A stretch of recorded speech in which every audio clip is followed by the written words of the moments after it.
Good morning, good morning, good morning. Can you hear me? Morning, Chair. We can hear you. Good morning, Okay, Chair. Morning, Chair. Good okay. morning, Chair. Sorry for the mix up. I've got four devices that I hear because I was doing other meetings and elsewhere. But now when I'm trying to use the laptop, it gives me problems. But thank you, Zahida, for calling me again. Good morning. My name is Norma French Mbombo, the chair of the mobility. Good morning, my colleagues. I think there's a echo. I'm not sure where it's coming from, where, but nevertheless, colleagues from the members of parliament and also from the department, we did receive some of the apologies, but I'll allow the department to indicate the apologies from their side. From our side is only member constable. With me is Ma'am Ms. Adams, and also we do have also other officials that are there. Without wasting much time, this is a virtual, which was initially was going to be in person, but because we received some of the apologies for people who won't be able to be in person, hence we converted it to the virtual. So the only thing that we're supposed to do now is in regard to the briefing by the minister and the department in regard to the 2025-2026 festive season mobility-related incidents and lessons learned. Without wasting time, over to you, members, to introduce yourselves. Thank you very much.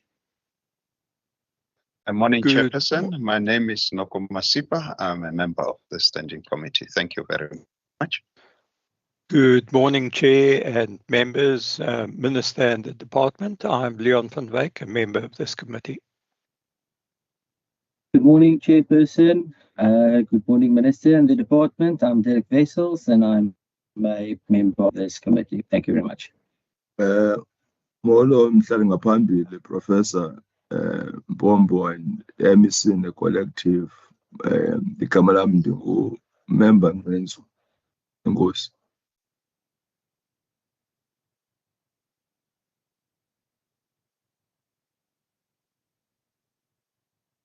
Thank you very much.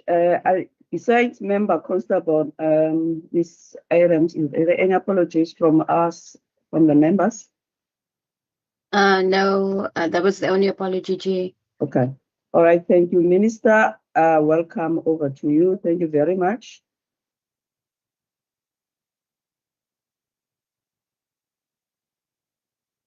Good morning, Chair, and good morning to the honorable members and to the team. Thank you very much. My name is Isaac Sileku. I'm the Minister of Mobility in the Western Cape.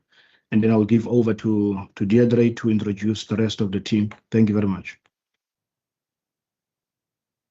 Good morning, Chairperson, members, Minister, colleagues. Deirdre Rebano, Acting HOD Mobility, and apologies for HOD Vakira. I'll hand over to CD Besaidnote and her team to introduce themselves. Thank you.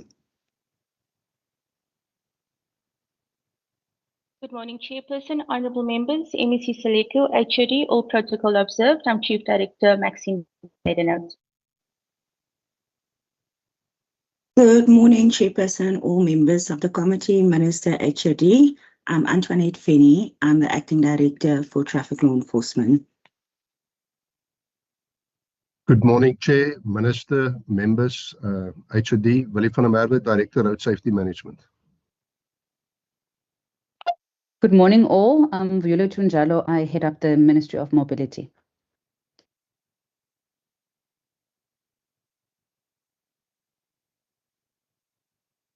Thank you very much. Members, oh, there's a hand. Member Nancy.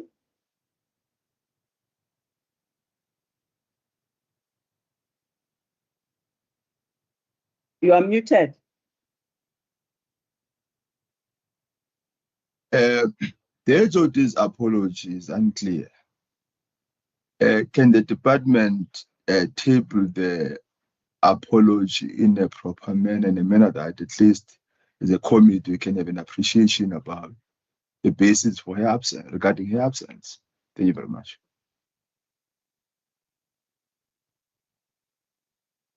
I'm not sure it's going to be the acting or is the minister who's going to respond to that. Chair, can I attend to this, please? Please. Thank you very much. The HOD has not been filling for a while now. That's why we have an acting HOD.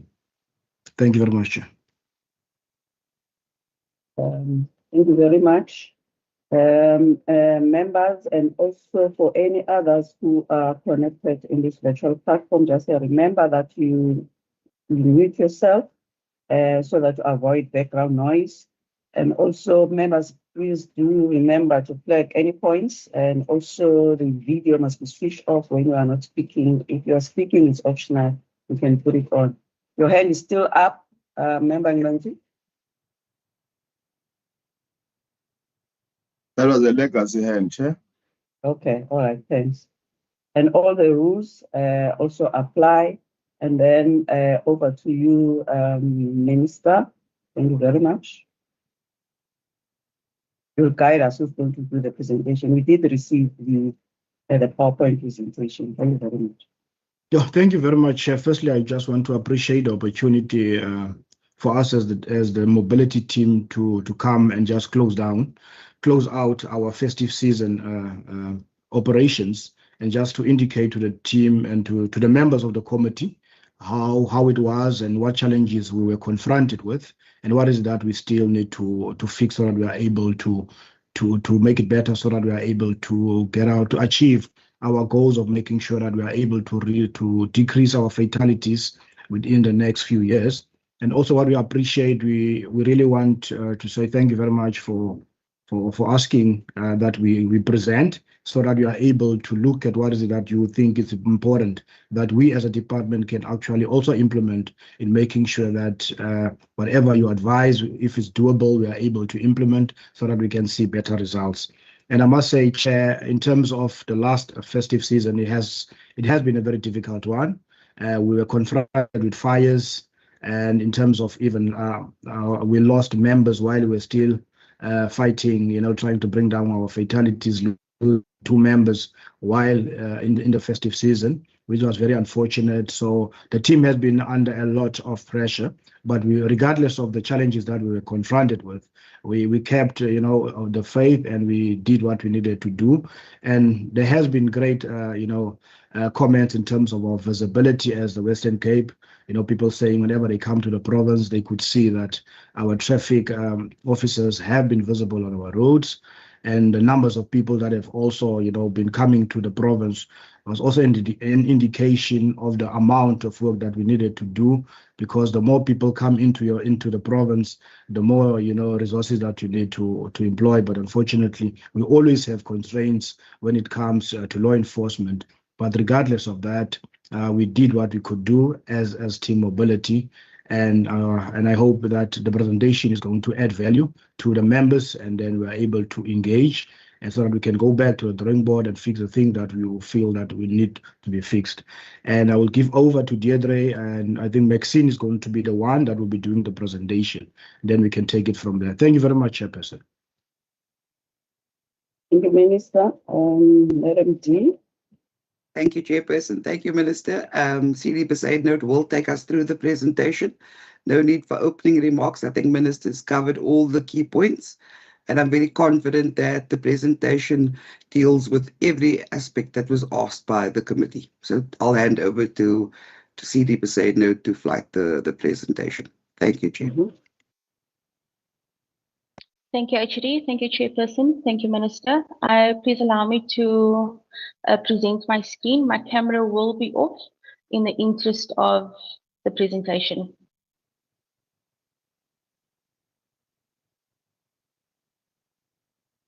Chairperson, please advise if you can see my presentation. Yes, thank you. You can go ahead. Thank you, ma'am.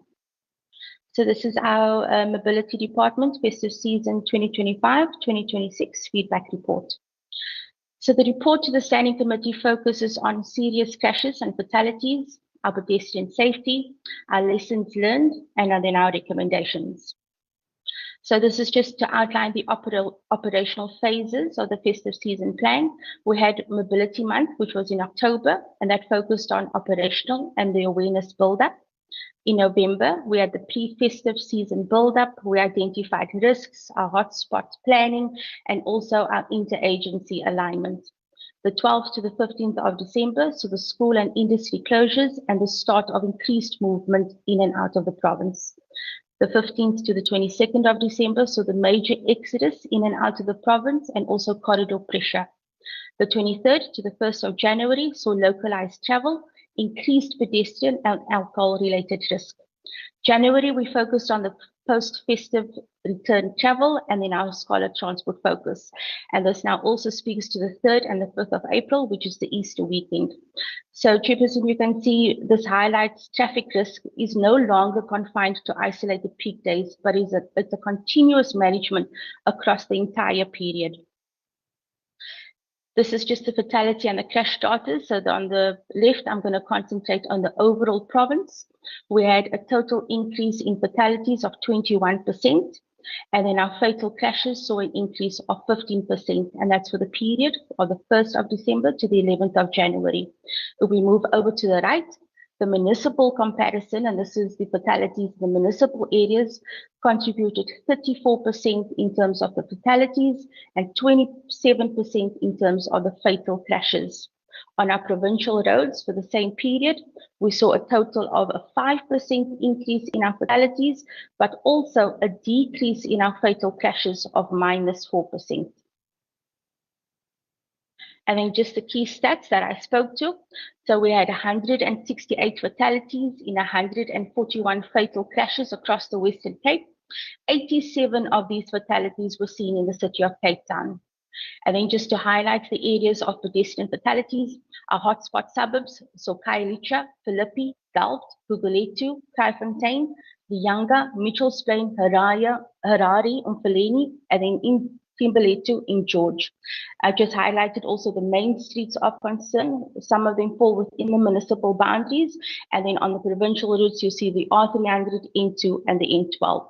And just a correction, it should not say pedestrian, it should say overall fatalities. The trend was a decrease by 4% and fatal crashes by 3% for the overall of 2025.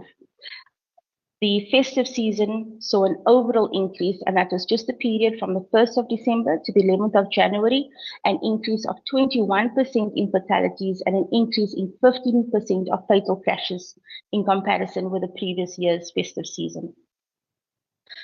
So our serious incidents and the highlights. We saw 3 vehicle incidents with multiple fatality crashes. So the one was in Lutzville, that was on the 7th of December. We saw 7 fatalities, and that was as a result of 2 LDVs and reckless overtaking. On the N12, on the 18th of December, we saw a single vehicle that left the roadway as a result of the driver losing control, and that resulted in 3 fatalities. In Ashton, we saw 5 fatalities on the 22nd of December, and that was 2 motor vehicles as a result of a head-on collision. In terms of our pedestrian fatalities and crashes, they occur mostly around weekends at the nighttime, and is also contributed by alcohol use by drivers and pedestrians, and this contributes to the risky driver and pedestrian behavior. We also saw pedestrians exposed in high traffic corridors, poor lighting and unsafe crossings, and these contribute to our pedestrian fatalities.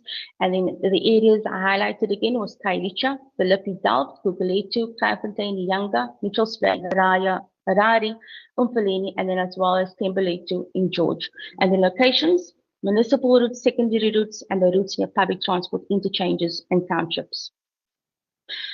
So what was our operational strategies? We shifted from static roadblocks to high visibility corridor patrols. This doesn't mean that we didn't have roadblocks. We just reduced the time spent at roadblocks from 4 hours to 2 hours, and then we redeployed our personnel to high visibility corridors patrols. We had real-time dashboard-led redeployments, and by this, when we saw an increase in the motorcycle and pedal cycle fatalities, we shifted the focus to awareness. We reached out to pedal power and radio stations to create more awareness around these vulnerable users. We had diversion management in place, as Minister mentioned in terms of the fire. We saw well-coordinated responses with SANRAL, fire, EMS, as well as our municipalities. We also had weekly and still have weekly intergovernmental coordination meetings, and the resources are shared with municipal partners. Our hotspot-focused deployment resolving operational bottlenecks. So what was our operational challenges? The veld fires, causing the into and secondary route closures. We saw sustained high traffic volumes throughout the entire festive period, and this started in October already, and it's still continuing. We had an increase in pedestrian exposure in our high-risk areas. We saw staff issues early December that also contributed to boots on the ground or loss of boots on the ground. And then we had to continuously reprioritize resources to maintain coverage. Our operational partners for the National Traffic Police, SAPS, Municipal Traffic Services, EMS, SANRAL, Fire and Rescue, FPS in terms of our fatality data, Child Safe, LTSM, and our neighboring provinces. So this is just some of the stats for the period 1st of December 2025 to the 11th of January. So in terms of our operations, the province had 1,546. Our municipal partners had 2,524, and this contributed to a total of 4,070. Vehicles stopped in the province. We stopped 240,601 vehicles. Our municipal partners stopped just over 37,000, and this was a contributed total to just over 279,000 vehicles stopped in the province. In terms of drivers tested for alcohol, just over 90,000 or close to 91,000 drivers were tested for alcohol by our provincial traffic officers, and in the municipalities, just over 4,000. And there's just in the green block was just the documentation and fines issued. So a total of 282,813 traffic fines were issued.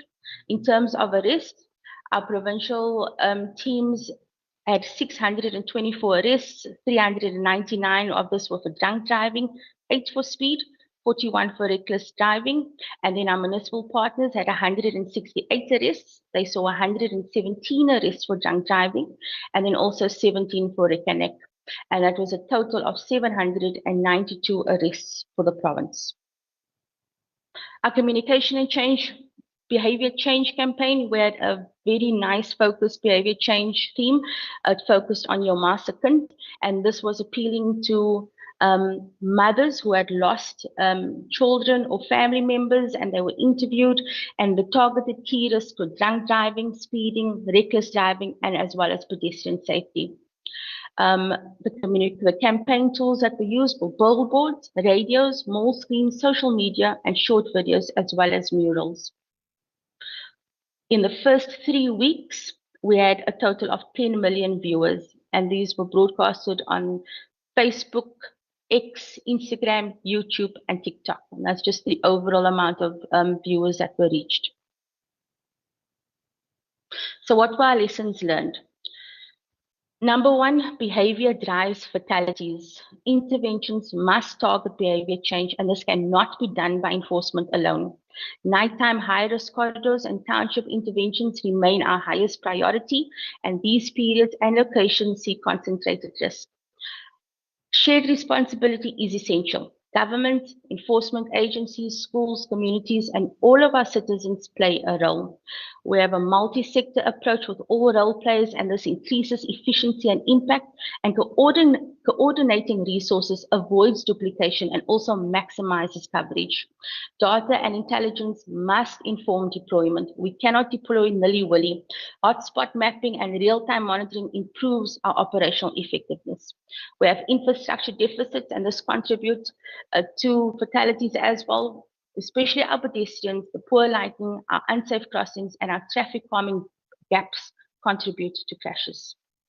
Pedestrian exposure on the high traffic corridors is a critical risk. Motorcyclist risk is increasing, and targeted safety interventions must focus on these vulnerable users.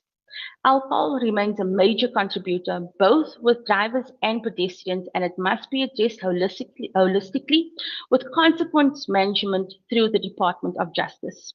Communication and community engagement amplify impact, campaigns and education improve awareness and compliance. Then the monitoring of serious injuries. We track hospital data to exact locations, and this supports precise intervention and evaluation. Predictable patterns allow for preemptive planning. Festive season trends show where and when resources are most needed. We also had the ineffective deployment of the National Traffic Police, and this is being addressed at national. Their presence did not consistently cover the high-risk areas, reducing overall deterrence and operational impact. So what are our recommendations for 2026? So behavior-focused interventions, strengthening our education campaigns and targeting risky behaviors such as pedestrian safety, drunk driving and speeding. We're expanding our school and community programs in hotspot suburbs to instill safe habits. Enforcement and compliance maintain intelligence-led corridor-focused patrols on major and secondary routes. Extend high visibility patrols with active alcohol enforcement to key areas, high-risk locations and secondary routes. Ensure that our system-level accountability by monitoring enforcement follow through. So this, what I'm saying by this, I'm saying we arrest, we now need to follow through in terms of our summonses and successful prosecutions through the Department of Justice. There needs to be a follow through. And then we're also addressing the gaps with National Traffic Police with their deployment to ensure consistent coverage of the high risk areas, especially as we approach Easter. Vulnerable road users and emerging risks. Target motorcyclist safety awareness campaigns, which have already started. Enforcement and protective measures are focused on pedestrian interventions where exposure is highest, and data shows that it's near public transport, schools, and high traffic zones. Integrated and resource sharing approach. We are still continuing this. We share personnel, equipment, and intelligence across the province and municipal agencies to maximize our hotspot coverage. We have very good coordinated operations with SAPS, EMS, and SANRAIL, municipalities and community organizations, and this joint planning is to reduce duplication and optimize operational efficiency. And then our proactive approach, and currently we are using lessons learned to plan in conjunction with municipalities and our other role players for Easter 2026. So in conclusion, road safety in the Western Cape requires an intelligence-led enforcement, technology-enabled decision-making, and a coordinated whole-of-society approach. Everyone needs to get involved.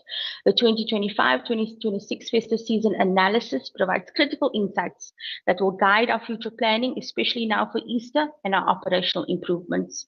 We have coordinated multi-stakeholder efforts combined with sustained behavioral campaigns and infrastructure enhancements, and this is essential to reduce the fatalities, protect our vulnerable road users, and strengthen the efficiency and safety of the Western Cape transport system. Thank you, Chair. Thank you very much for the presentation. Is there any additional from the department? If not, members, you're welcome to ask questions. Thank you very much for the presentation. Any questions?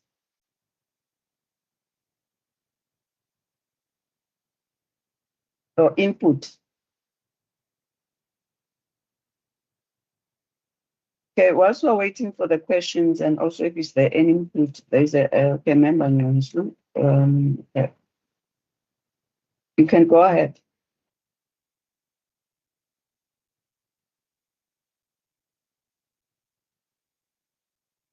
You are muted. Okay. Thank you very much. Let me welcome the report from the department led by Mrs. Seleko and his executive. There are a few issues which one is interested to establish.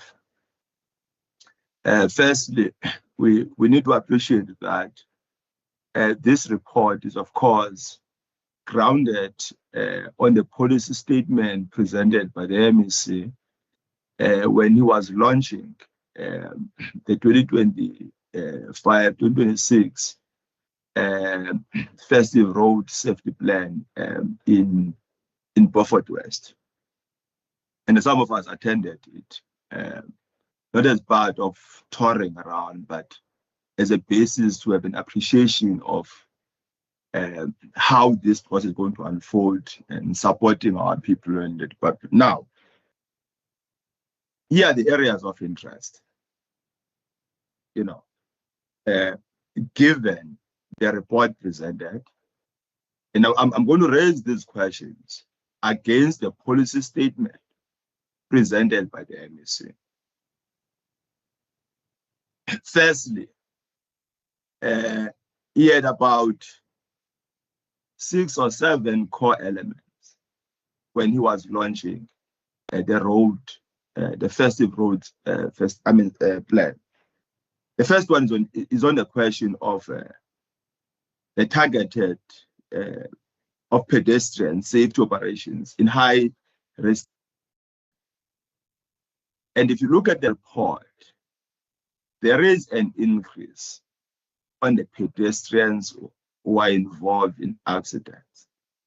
And the hotspots are still, if you like, the same hotspots which were reported in the previous financial years of festive report.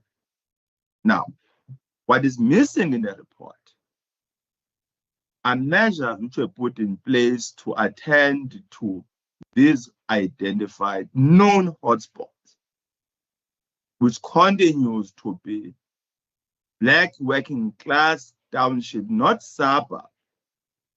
Ms. Maxine, not suburbs. That's the first one. The second one, in the report, there is a talk about a move from static operations to visible, right? Which one sees here.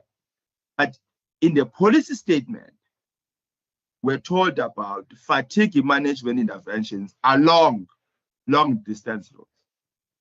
And those distance roads were outlined, and they included the N1, the N2, and the N7. And there is no accountability about the number of those fatigue management interventions, including road, which in any event are in part the relationship between them and roadblocks. So how many fatigue management interventions were conducted during the festive season and including roadblocks? This is important because if you go to somewhere, we're told about the number of vehicles which were checked, which is about 24,000. 24,000, if I'm not mistaken, yes. Now, yet we are told that the focus was on high visibility, of which one can confirm the high visibility, but not on the fatigue management. So how was this 24,000 attained, yet there was no dedicated focus on it, and also no accountability about the management, the fatigue management interventions, and including roadblocks? High visibility, I don't dispute. I personally drove on the N1 up to Beaufort West and as well as on the N2. And there were no roadblocks on different occasions, 2 times, no roadblocks, nothing, but the vehicle standing. And as the MEC stated in Beaufort West, that the only roadblocks one witnessed in Beaufort West had nothing to do with road safety, but had to do with the collection of speed fines or fines from the taxi, from the taxi operators in particular. And the second last question relates to the mobile vehicle testing units, which are responsible to monitor the roadworthiness, especially in the public transport and freight sectors.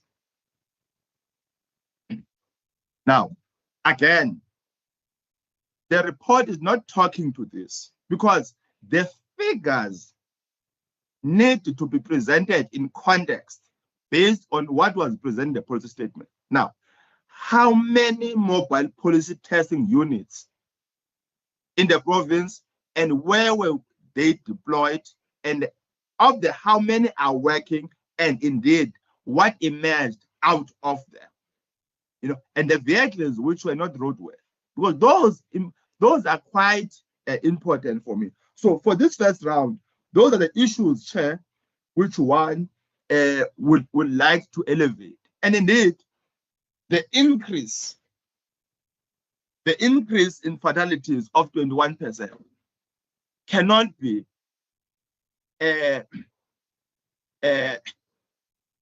need to be confronted.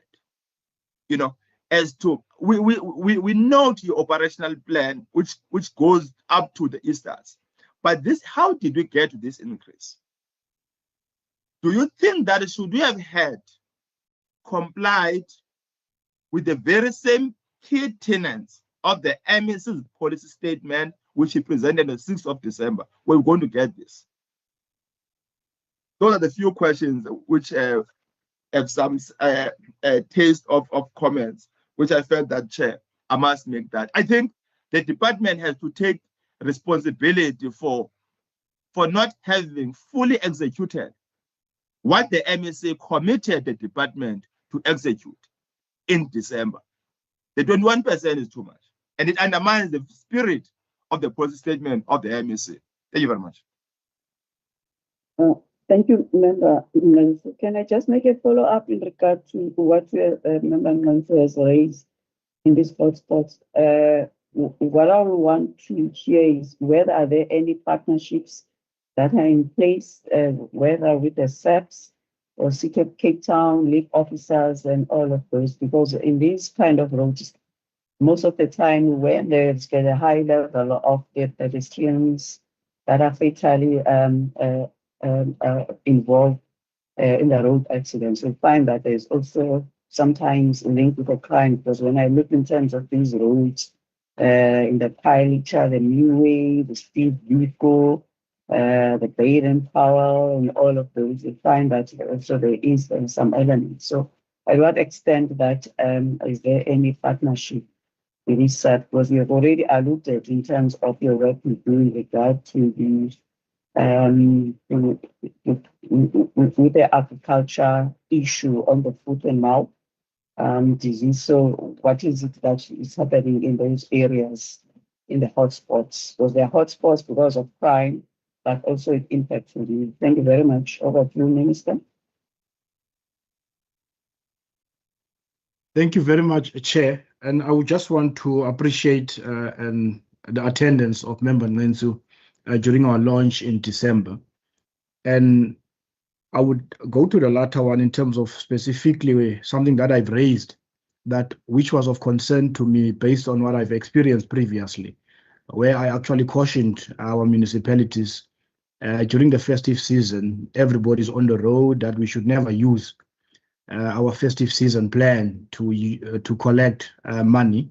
And it's unfortunate that we still found, according to his explanation and his experience, that we still found that people would operate roadblocks because they want to make money. It is unfortunate, but that is work in progress. And I think in terms of what he has outlined, in terms of what is that we wanted to achieve as a department, and I can say that Maxine will just go to the operational details, because some of the details have not been shared with the committee, and I think it's based on the brief that we got that we need to report on. And I think Maxine will be able to do that and just be able to give more detail in terms of what is that we have done in terms of the hotspots, and also in terms of static operations. Static operations, we had minimal of them, but we had some of them. It's based on what we have experienced in the previous festive season, where we saw that visibility and less of static operation were able to give us the results that we're able to achieve in 24, 25. And then we continue with that, because if it's not broken, why fix it? And also what is important that we need to share with the committees, that what we also implemented during the festive season was also every Tuesday was to have all our traffic chiefs in our province on teams, so that we are able to look at the numbers where we find there is some concerns, so that we are able to tweak our plans and say, in this particular area, we are worried that we still see a number of pedestrians losing their lives. What is it that we need to do? And colleagues and members of parliament, I need to be honest with you and share with you how some of the municipalities, as much as they don't have a 24/7 system, they were able to, to lengthen their operational times because of the work that we wanted to achieve in terms of making sure we bring down our fatalities. So, Chair, just going to your question, there is coordination, there is cooperation. All traffic chiefs on a weekly basis was addressed by me with a team. We would talk about the numbers that we have received, because also from the side of national, we had to account twice in a week to the national minister. What is it that we are doing? And the issue of pedestrians is an issue that is confronted by the Western Cape, by KwaZulu-Natal, by Gauteng, because of our highways. And that is something that we really need to look at how is it that we are going to deal with. And I must also share with the committee in terms of pedestrian fatalities. There was a meeting with the national minister and the city of Cape Town and province just this week, specifically on our conversation with the minister in terms of what is it that we need to do extra to make sure that we decrease our numbers when it comes to pedestrian fatalities. And also one must not also forget that in the majority of areas where we find our pedestrian fatalities is because some of the settlements are closer to our freeways. And some areas, you find people jaywalking, and sometimes it's dark and they are not wearing bright clothes, and they will be hit by cars on our roads. And also that is something that we need to deal with. And that's why we're going to make sure that we need to, strengthen our education and awareness campaigns, making sure that we are able to spread the message, especially go to areas where we find that's where the majority of our pedestrians are coming from, and I think it's important that I share that we are actually looking at it, and it's work in progress. But Chair, we can have all the plans in the world when it comes to bringing down our pedestrian fatalities. But if we don't deal with the issue of human behavior and driver behavior in our province, it's not a law enforcement issue alone. We need to deal with the issue of human behavior, and human behavior, we are going to make sure that we are able to address it. And it's not going to be something that will be achieved within 2 or 3 sessions. It's work in progress, but we are steadfast that we are going to turn the corner. And of course, what also I need to share with the committee, if you go back in the last 5 years, what we have seen in the Western Cape, the trend has been that whenever we see an increase in fatalities, the next financial year you would see a decline. And that's why we found ourselves in the same situation where we found an increase. So we need to make sure that when we find a decline in terms of our fatalities, that we are able to be consistent. And it's not just going to be an issue that is going to be addressed by mobility alone as a department, but it will be a whole of society approach. And that's why we are making sure that we get commitment from municipalities, and the signs are there that our municipalities are eager to work with us as a province, because one life lost is life too many. Thank you very much, Chair, and I'll give over to Maxine just to elaborate in terms of the specifics. Thank you very much, Chairperson. Thank you, Minister.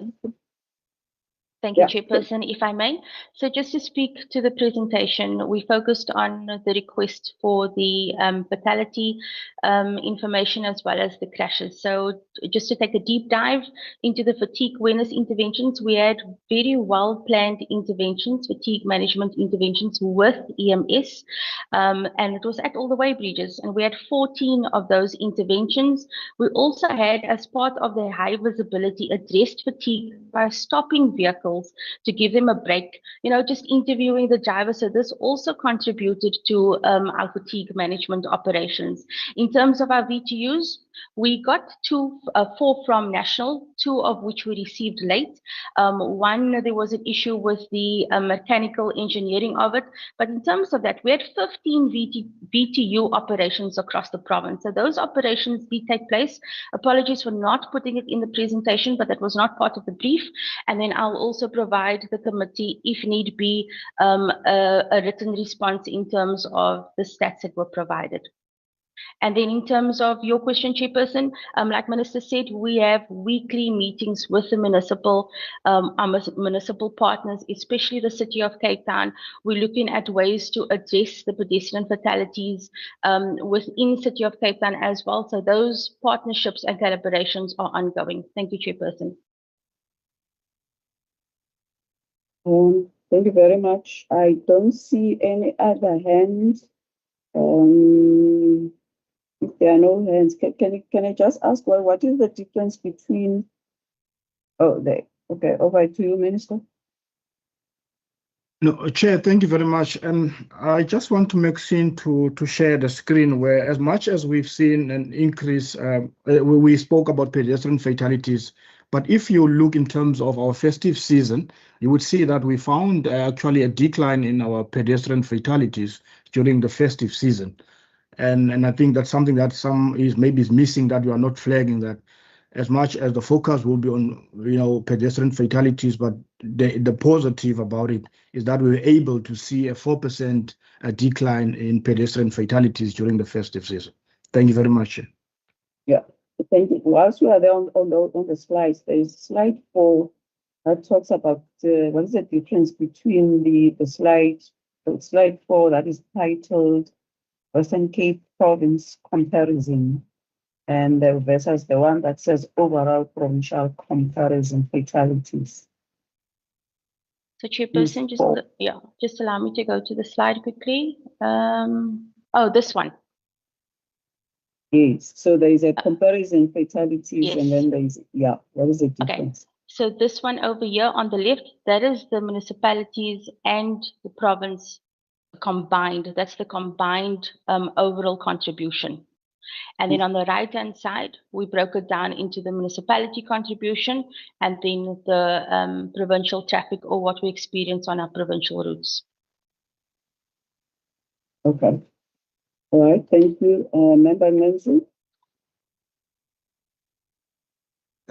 Thanks, Chair. Just on this one, for instance, it is just a reference to municipalities. There's no breakdown in terms of how municipalities contributed, except noting by connecting the dots that, of course, City of Cape Town and in part, George municipality made some degree of contribution to fatalities, but the breakdown of all the municipalities, 23 municipalities in the province, is not there. That's the first thing. The second point, which I think is not elevated enough on the issue of the fatalities and the 21%, which are perhaps might be seen as harsh on it, is that the Western Cape is amongst the 4 provinces with an increase in fatalities. It is for that reason that I think the committees would be failing its oversight responsibility if it does not elevate this particular question as a basis to ensure that going to the Easter period and the next festive season, there's a reduction.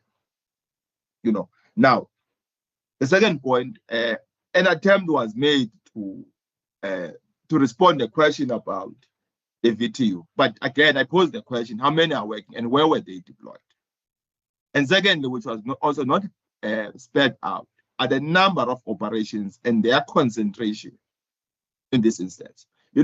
I shared my experience with the MEC the other time in respect to the fatigue interventions, right? To say personally, when I was stopped on the N1, I was quite excited the other year on the basis that the distance from Beaufort West to Linksberg is quite stretching.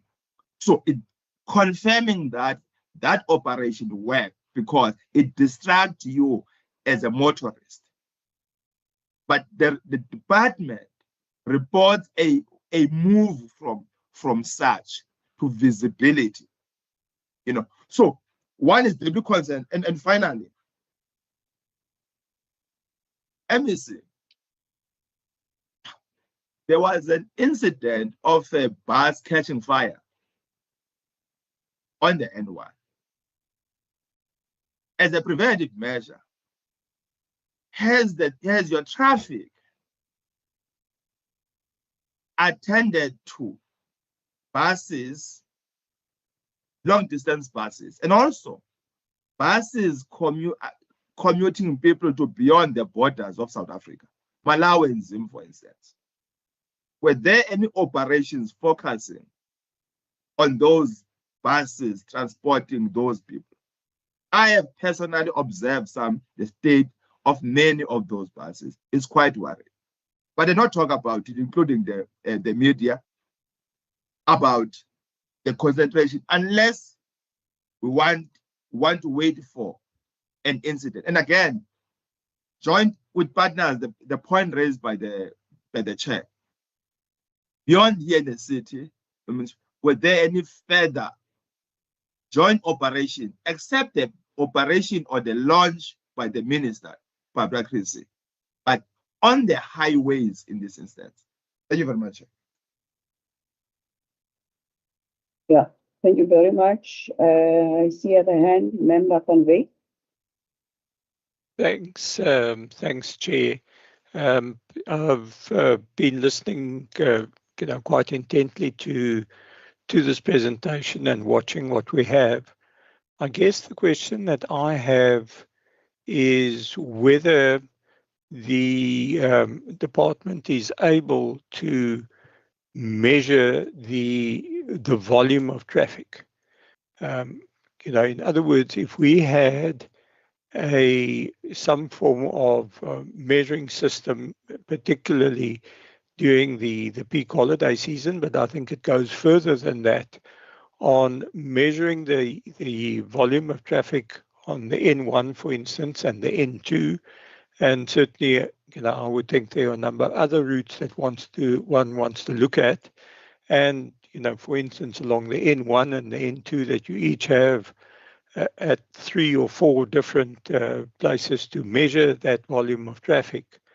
And if one had that, one could also then determine, for instance, which days are busier, and also the times of day that they're busy, and then start to develop an index of the level of traffic, and possibly measure that against the incidents that then take place on those highways, and whether there is any correlation then between particularly high traffic and the chances of an accident taking place.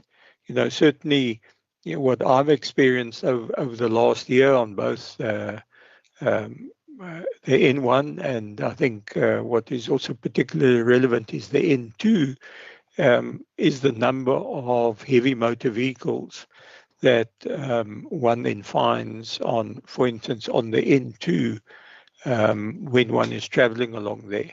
And those are probably also aspects that we need to gather intelligence on, so that one can apply the traffic policing and the traffic monitoring more effectively.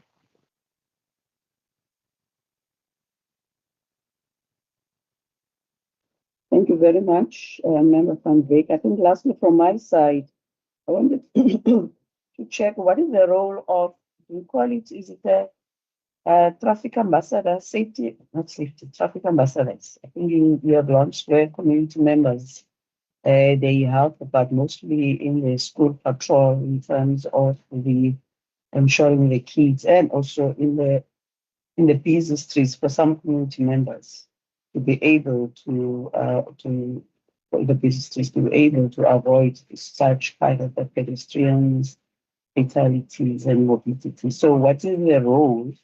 Have you deployed them in these hotspots? If so, which area? But what's the point of only deploying in the areas where there's no hotspots? I'm not sure exactly what is their specific role, but at what extent that they could utilize if you haven't actually made use of them. I think that was the last for me. Thank you.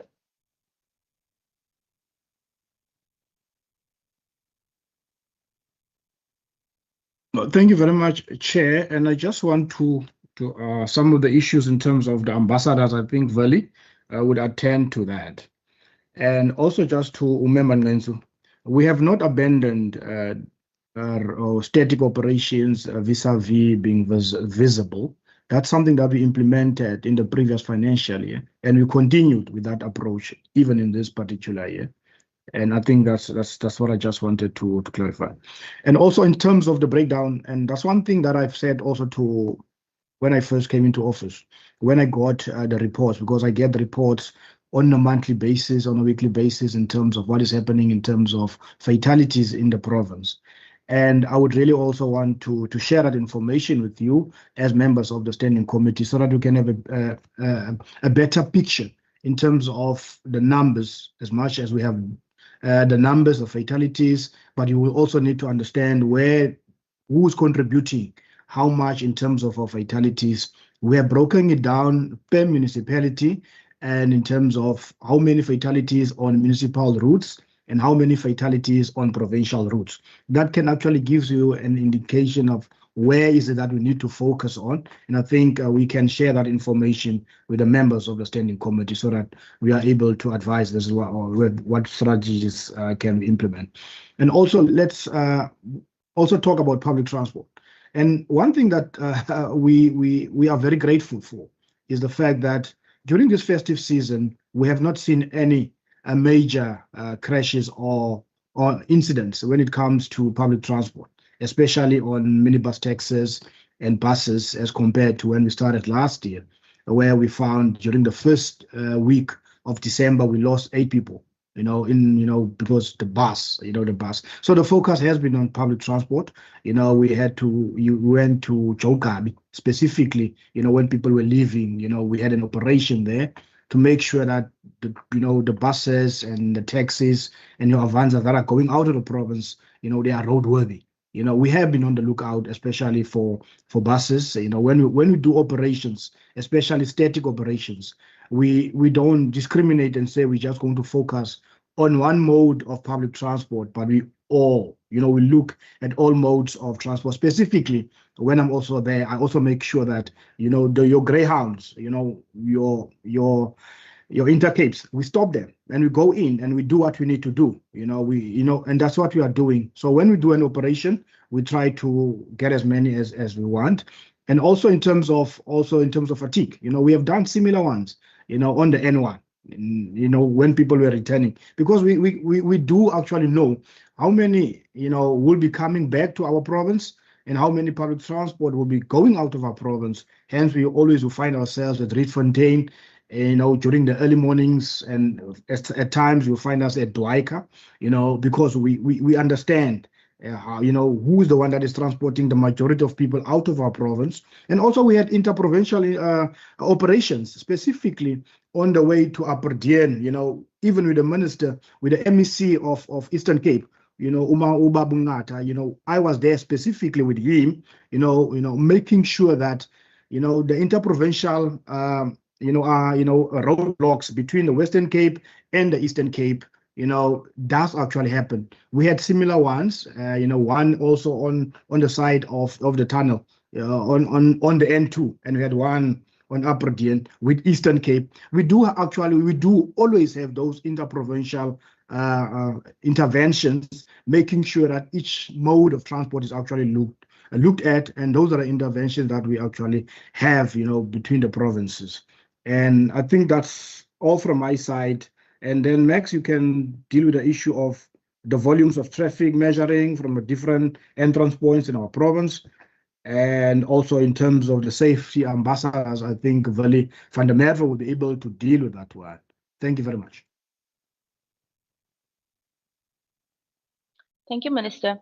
Thank you, Councillor van Wyk. In terms of the volumes of traffic, you are 100% correct. We did experience an increase of vehicular traffic into the province. We have the ASOD sites and the toll gates, but this doesn't cover all the routes. So we are engaging with tourism, with air, to obtain more data, and it's an ongoing project that we're busy with. We're also in the process of camera surveillance on the entry and exit points as a project for the province. So we are actively looking at that, Councillor.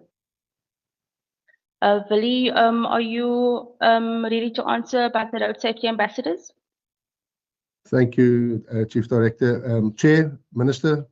Yeah, in terms of road safety ambassadors, we utilize the road safety ambassadors during festive season as well to try to extend the footprint in terms of reaching the most vulnerable communities, because that is precisely where the pedestrian fatalities occur. So the plan is going forward to take different ownership. It has been an EPWP project, but we're looking at extending that and making it part of a Safely Home project as well, to see if we can extend that footprint, because that links to the communication and awareness that the Chief Director and the Ministers already referred to. We got to focus on changing behavior. So subsequently, in terms of a communication strategy, we're looking at having specific, detailed, focus-driven communication to the vulnerable road users so that they can relate to it. Because it's a constant. It can't just be a festive season or an Easter campaign. It has to be a 24/7, 365 approach to change road user behavior. So that links to alcohol abuse or a use of alcohol, because you have to have a vehicle with a driver as well as a pedestrian in most cases, or in 70% of those cases, the statistics show us that it's alcohol related. So there's a lot of work to be done, but in terms of stakeholder engagement, liquor board, education department, using the road safety ambassadors, the collaboration with the City of Cape Town specifically in terms of the safety plan for the N2 R300, that is a constant thing, so that we're dealing with pedestrians on the freeways, but also within the communities, because the big challenge for us is that from a province side is we're working 24/7, but the municipalities do not. And most of those pedestrian fatalities occur within the municipal boundaries, where there's not necessarily enforcement at night. So just something that we're trying so that we can, from education and awareness, where we can be 24/7 and we can reach, we are definitely focusing on that to ensure that we change our approach so that it's definitely focus driven. Thank you so much.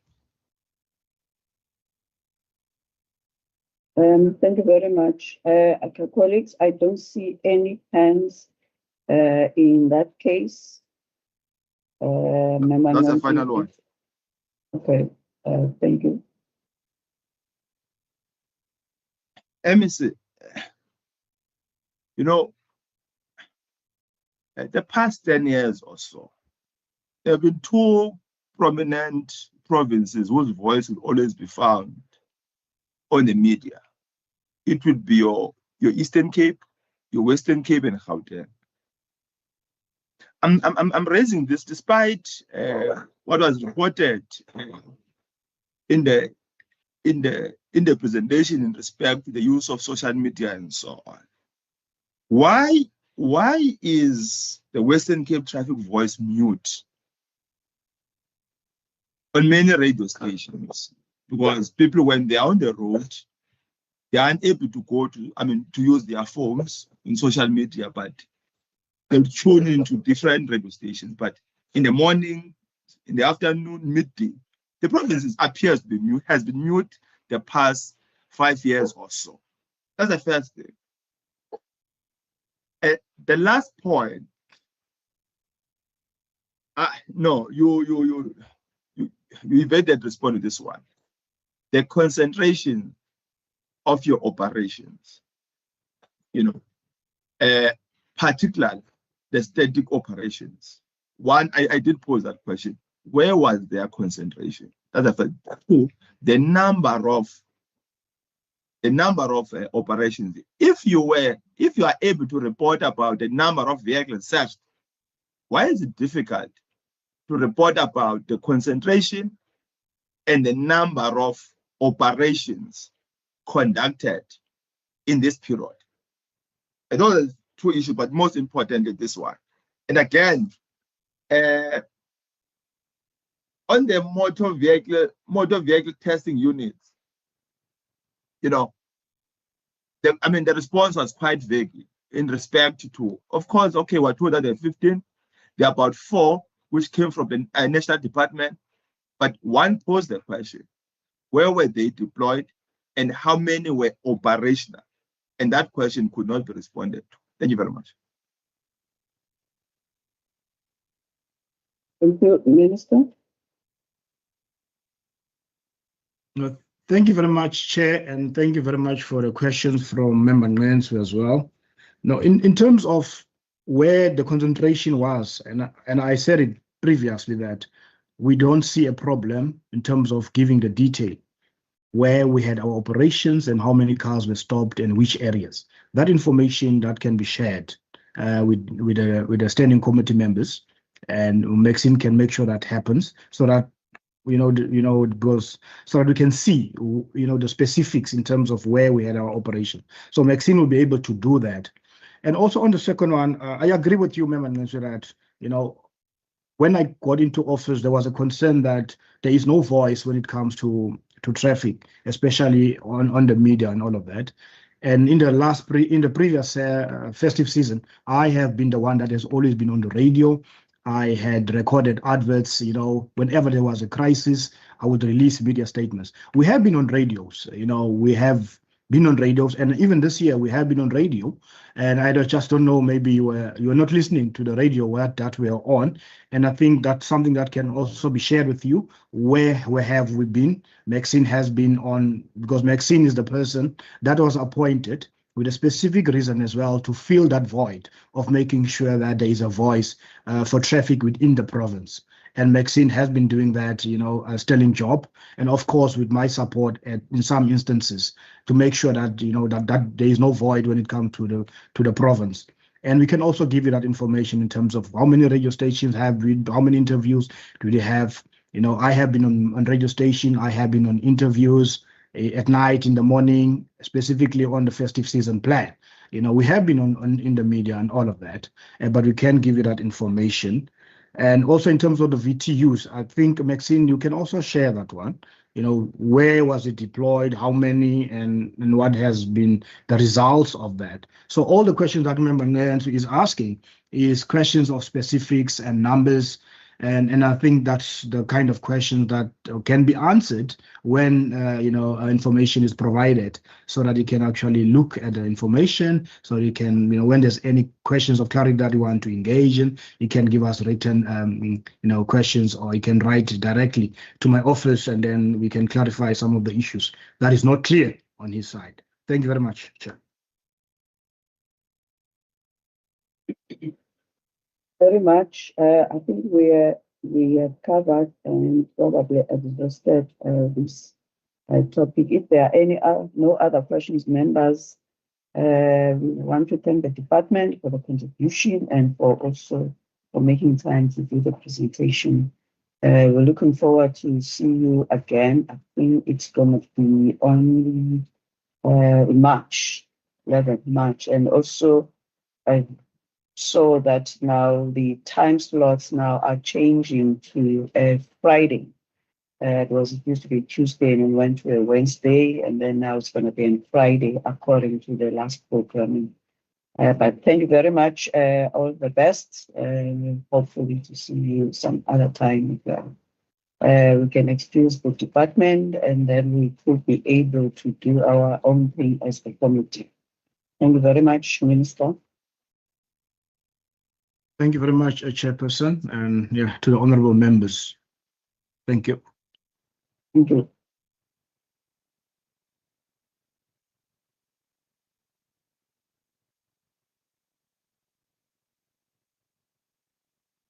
Okay, thank you, members. Before we go to the draft committee minutes of the 5th, any resolution coming from this conversation we just had? Or Ms. Adams, did you pick up any that needs to be followed?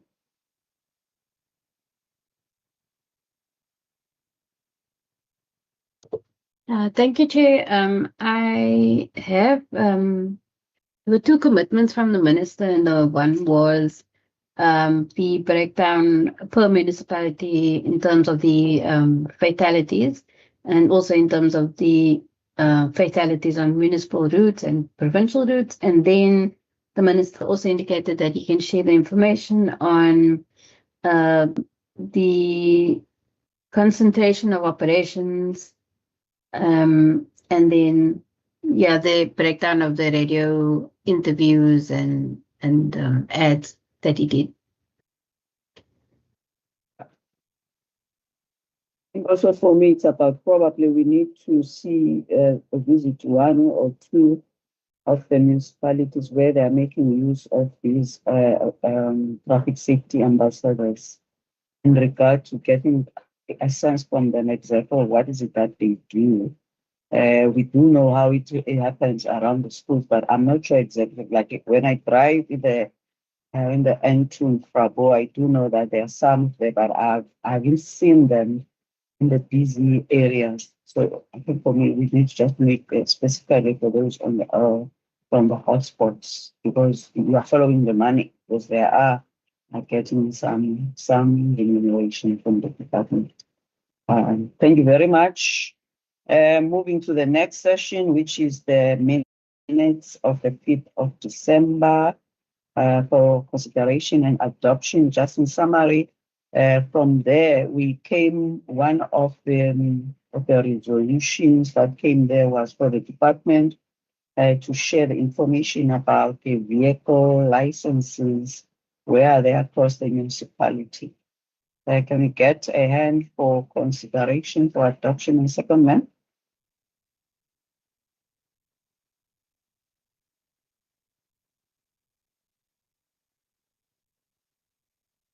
Balele. Okay, thank you, Member Vessels. And secondment? I'll second Member. that, Chair. Member Van Wyk, thank you very much. The last one is our quarterly report from the October to December. Just in summary, I think we had 4 slots there. We had the quarterly report. We had the e-hailing, also the appropriation, and then the other was the adoption of the minutes. That's all. Can we have an adoption proposal and a second? I'm happy to propose, Chair. Thank you, Member Van Wyk, and Member Deb. The cells is a second. Yeah. Is there nothing else? I think we have covered the whole of the agenda. Again, just a reminder that from the 1st of April, our slots will be on Friday morning, because there was a whole lot of issues when it comes to the Wednesdays, because it's mostly the cabinet day. Hands from Ms. Adams. Is there anything else? Yeah, apologies, Chair. Just on the slot allocations, I think there might be a change. We're still waiting to hear back from Chief Whip's office. Mobility for now, mobility, or from 1st of April, mobility would sit on a Friday morning back. Cultural affairs or community safety, police oversight, that committee also sits at the same time, so we might have a membership clash. So they're looking at that right now. So our slot might change, but we will I will keep you and the members posted about that. Yeah, okay. No problem. Thanks, but we still have got the Feb March. We still have got the whole March in order to be able to know exactly what's going to happen in April. Our next meeting, as far as I'm aware, is on the 15th. 11th of March. I mean, it's on the 11th of March for in regard to the prepared report. I think that's all we have covered. If it's there, nothing else. Thank you, Ms. Adams. Thank you everyone for attending. Have a safer week and the weekend. Thank you very much. Meeting Thank adjourned.